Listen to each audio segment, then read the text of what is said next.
Es nesadzirdēju visā šajā sarunā, ko darīt tam cilvēkam, kas brauc ar mašīnu, kas maksā 5, varbūt līdz 10 000, ja dzīvē viņam vairāk paveicies. Nav variantu. Es nedzirdu.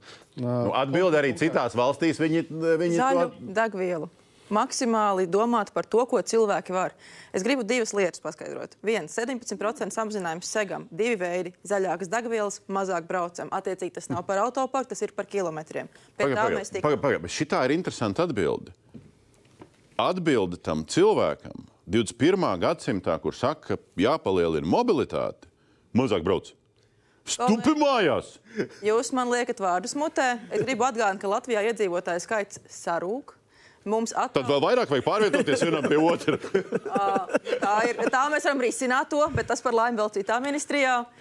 Mēs vairāk izmantojam attālinātu darbu, mazāk kilometri, ja mēs vairāk izmantojam sabiedrisko transportu. Tas, ko mēs skatāmies, jebkuram cilvēkam, kurš arī tievē, visvieglāk ir 1. kilogrami. Tāpēc mēs skatāmies, cik mēs varam ar elektroauto, cik mēs varam ar zaļām degvielām, cik mēs varam ar smagajiem, cik mēs varam ar autobusiem. Tas, ko es redzu internetā komentārus, atkal tiem bagātniekiem dos naudu. Pavisam greizi viss šis iet. Bagātniekiem nedos. Jā, bet tas jau viņiem dod. Ja viņš pērk jaunu elektroauto, viņiem dod. Bet vēl būtiski var jau palielināt cilvēkam ienākums, vai ne?